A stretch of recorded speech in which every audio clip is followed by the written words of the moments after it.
வணக்கம் சுபம் சேனல் நேர்களே, நான் உங்கள் அன்பான சயின்டிபிக் வேதிக் அஸ்ட்ராலஜர் அஸ்ட்ரோரஞ்சி பேசுகிறேன். நல்லது நினைப்போம், நல்லதே நடக்கும். இந்த வீடியோல துலாம் ராசிக்காரர்களுக்கு பிப்ரவரி 2025 எத்தகைய ஒரு மாதமாக இருக்க போகுதுன்னு பார்க்க போறோம். அதுக்கு முன்னாடி ஃபர்ஸ்ட் டைம் நம்மளுடைய சேனலுக்கு வரவங்க மறக்காம சப்ஸ்கிரைப் பட்டன் கிளிக் பண்ணுங்க. ஸோ தட் நம்மளுடைய வீடியோஸ் எல்லாம் உங்களை வந்து அடையும். பிடித்த வீடியோஸை நீங்க ஷேர் பண்ணலாம்.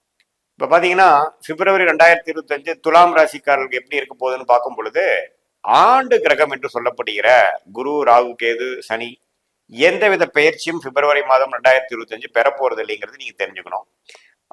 மார்ச் எண்டில் சனியும்,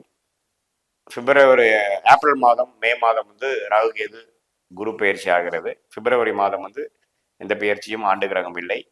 நீடித்து குரு அஷ்டமத்திலே நீடித்திருக்கிறார். ராகு 6ஆம் இடத்திலும், கேது 12ஆம் இடத்திலும் நீடித்திருக்கிறார். சனி 5ஆம் இடத்துல இருக்கிறார். சனி 5ஆம் இடம்ங்கிறது புத்திரஸ்தானத்துல சனி இருந்து புத்திர விஷயங்கள், குழந்தைகளுக்காக சில விஷயங்கள் செய்யறது, படிக்கிற குழந்தைகளுக்கு செலவு செய்யறது, மேல் படிப்புக்காக பிளான் பண்றது, கல்யாணம் ஆகாத குழந்தைகளுக்கு கல்யாண விஷயத்தை பார்க்கறது, கல்யாணம் ஆகி குழந்தை பிறக்கிறவங்களுக்கு வளகாப்பு, அது மாதிரி விஷயங்கள், ஒரு சீர் பண்றது, அது மாதிரி விஷயங்கள்லாம் ஈடுபடுறதுங்கிற மாதிரி ஒரு மாதிரியான ஒரு 5ஆம் வீட்டு வேலைகள் போய்கொண்டு இருக்கிறது. அது வந்து பிப்ரவரி மாதமும் அவங்களுடைய தசாபுக்திகள் இருக்கும் பட்சத்துல வந்து அது மாதிரி வாய்ப்புகள் நடக்கக்கூடிய அமைப்பு உண்டு.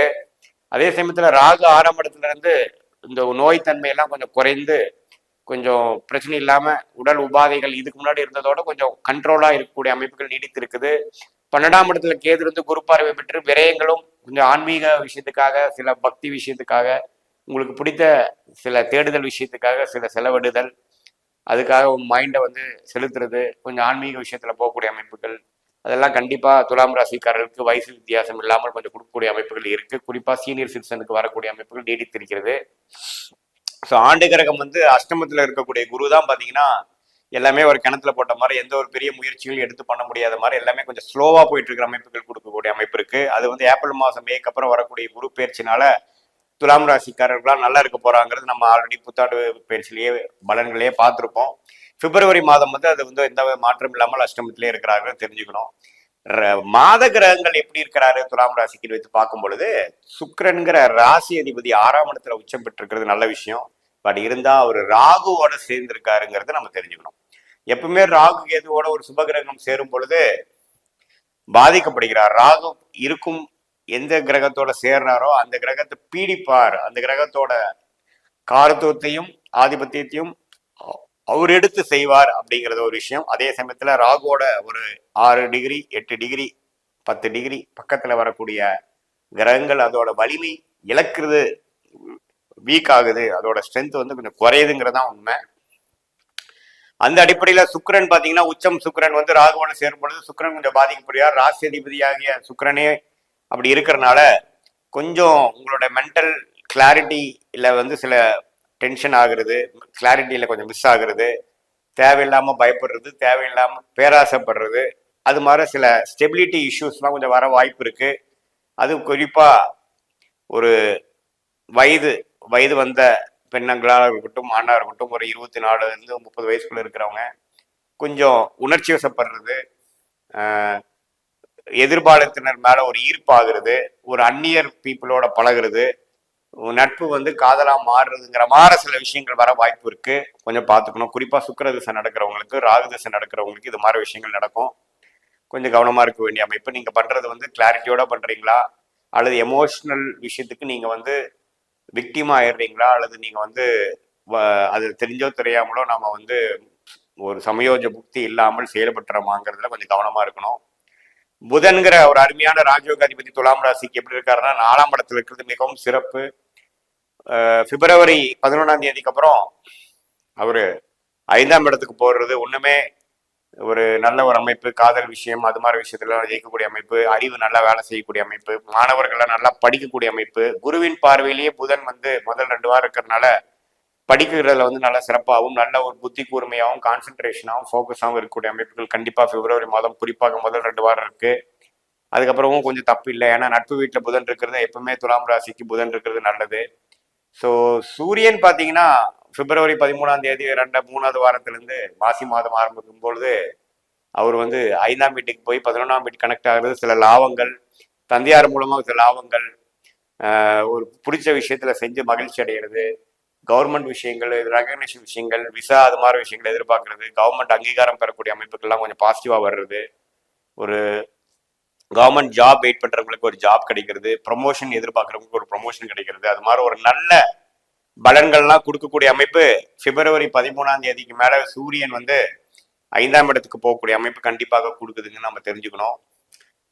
பட் என்னன்னா சூரியன் புதன் வந்து 5ஆம் இடத்துக்கு போகும்போது சனியோட சேருவாங்க. ஸோ சனியோட சேரும் பொழுது சூரியன் வந்து டிஸ்டர்ப் ஆவார்.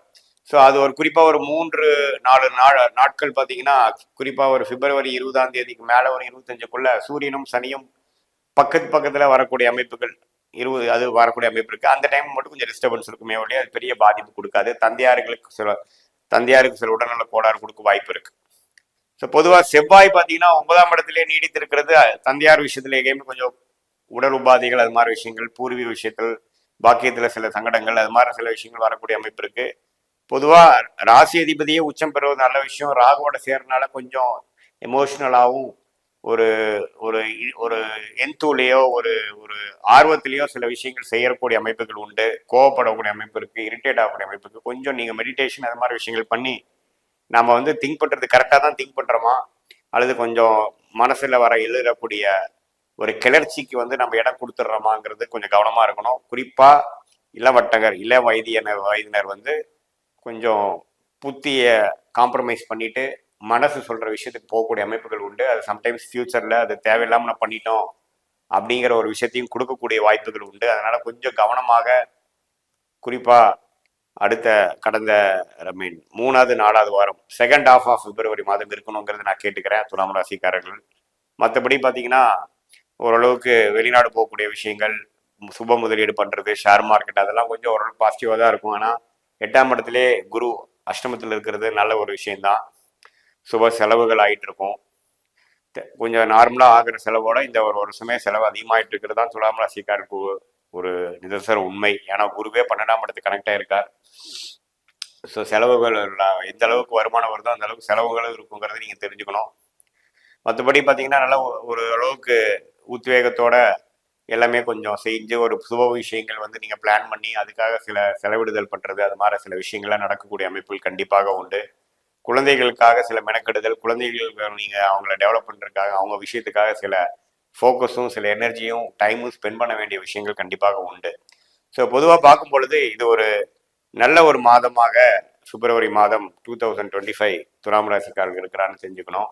இது பொதுவான பலன்களை தவிர உங்களுடைய ஜென்ம ஜாதகத்துல எப்படி போயிட்டு இருக்கு, தசாபுக்திகள் எப்படி போயிட்டு இருக்கு, லக்னம் என்ன லக்னத்துல பிறந்திருக்கீங்க, தசநாதன் புக்திநாதன் கோச்சாரத்தில் எப்படி இருக்கிறார், இதெல்லாம் சேர்த்து பார்க்கும் பொழுது ஒரு துல்லியமான பலன்கள் லாங் டேர்ம் ஷார்ட் டேர்ம் அப்படிங்கிற விஷயத்த நம்ம எடுத்துடலாம்.